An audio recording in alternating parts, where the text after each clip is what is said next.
ngayong araw po na ito ay nag-file kami ng TRO para pigilan ang pagpigil ng COMELEC sa pagproklama sa akin bilang panalong kandidato bilang Vice Mayor ng aming bayan sa Reyna Mercedes Isabela.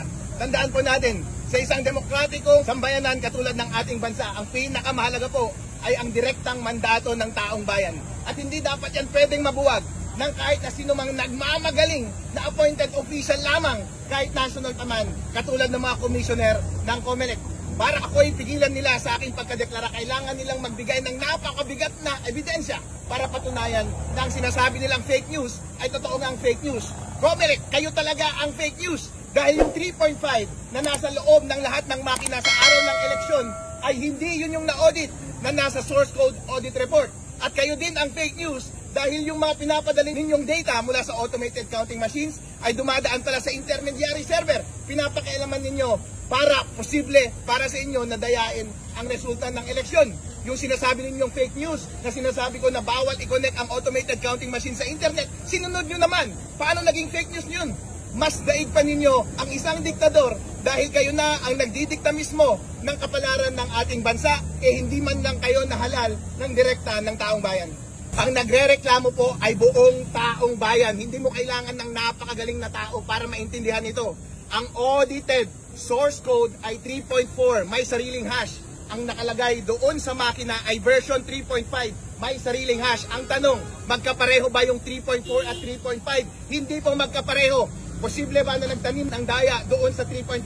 Posible. Malalaman ba natin yon? Hindi, dahil hindi yon yung na-audit. Ang tanging paraan lamang para ma-rectify ng COMELEC ang pagkakamaling ito ay i-open source nila yung 3.5 at tayo mismo ang makakita kung anong kalokohan ang ginawa nila doon sa software na yon. Maraming pagkukulang ang COMELEC sa kanilang pag-govern ng ating election process na ito. Una, sa software, hindi tamang software ang nilagay nila doon sa makina. Therefore, posible ang daya. Wala tayong confidence doon sa integrity ng resulta ng eleksyon. Pangalawa, doon sa transmission, hindi nila diniretso sa mga transparency server yung mga lumalabas na data mula sa automated counting machine. Pinapadaan muna nila sa data center 3, posibleng may ma-manipulate na data doon, posibleng manipulated na yung mga data na lumabas sa COMELEC server at sa mga transparency server. Kapag merong mga malalaking doubts pagdating sa software mismo at pagdating sa transmission, meron ba tayong confidence doon sa resulta ng eleksyon? Wala! Kahit ako ay nanalo, sinasabi ko sa inyo, itong lahat ng sinasabi ko ngayon ay naninindigan ako para sa susunod na eleksyon, hindi na mangyari ang ganitong garapalang pandaraya. Ang prayer ko sa Supreme Court ay pigilan ang COMELEC sa pagpigil nila sa aking pagkaproklama bilang banalong Vice Mayor sa aming bayan ng Reyna Mercedes. Marami mo pong lalabas na balita at kalokohan ang COMELEC. Nag-upload sila ng mga VPN logs at logs papunta sa mga transmission server. Marami po akong nakita doon. COMELEC, nangako kayo na hindi ninyo i-connect yung mga makina doon sa internet. Marami akong nakita doon na nag-connect doon sa mga server ng before 7 PM. Makikita nyo po yan mamaya o bukas pag-uusapan natin muli. COMELEC, as a matter of fact, kayo po mismo ang umaamin ng inyong kalokohan. Kayo ang nagpakita ng source code review report, pinakita nyo 3.4, ang nasa makina 3.5. Ikaw mismo, Chairman George Garcia, ang umamin na pinaprocess ninyo yung mga data mula sa automated counting machine bago mag-landing sa transparency server. Sabi ninyo, kino-consolidate nyo muna lahat ng data at pinapadala ninyo every 15 minutes. Kaya ang sabi ng batas, dapat diretso papunta sa COMELEC server, diretso papunta sa transparency server, para nga kapag manloko ang COMELEC ng data, huli agad ng transparency server. Pero anong ginawa ninyo? Rinases muna ninyo sa gitna para posible na ngayon na mabago yung pumunta sa transparency server. Therefore, posible na ngayon na yung mga nilabas ninyo sa inyong mga COMELEC servers ay manipulated na rin. Kayo na rin mismo ang naglabas ng mga VPN logs na yan at nakita ko na merong mga connection doon sa mga server ng before 7 PM. COMELEC, hindi nyo po maitatanggi. Kayo po mismo ang gumawa ng sarili ninyong pag-amin. Hindi nyo kayang palusutan yan ng kahit na anong explanation dahil ang taong bayan ay naiintindihan po nila ang mga paliwanag ni Atty. Harold Respicio. Naninindigan pa rin po ako na ang mali ay dapat panagutin at ang tama ay dapat natin gawin para sa susunod na eleksyon. Gusto ko na i-dismiss nila yung disqualification case nila na ibinigay sa akin. Dahil nga po, COMELEC Chairman George Garcia, hindi pa huli ang lahat para itama natin ang ating kamalian. Si President Bongbong Marcos na rin ang nagsasabi, mag-reconcile tayong lahat. Tapos na po ang eleksyon. Hindi na maganda na mambulitika pa tayo at pansinin pa ang ego natin at pride. Kung nasaktan man kayo sa aking mga sinabi dati, tanggapin po ninyo. kayo po ay magpakumbaba dahil lahat naman po yan ay tama. Sinunod nyo nga rin po. Kaya hindi kayo pwedeng magsalita ng 2 beses at sabihin ninyo at the same time na fake news yung sinasabi ko.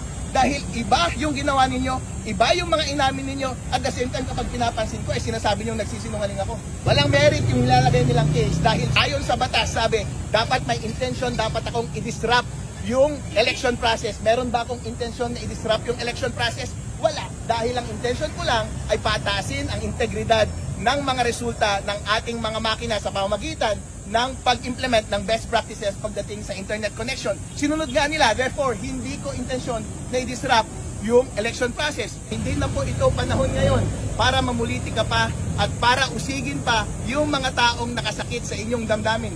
Chairman George Garcia, kayo po ay humahawak ng isang national post na sensitibo. Kaya dapat lang po kayo ay managutan sa taong bayan. Kapag meron pong taong nagsasabi ng inyong kamalian, tanggapin nyo po ito ng very humble at sana po ay approach ninyo professionally at hindi nyo dapat uusigin ang kahit na sinumang nais na i-correct lamang ang mga maling nangyayari sa ating gobyerno.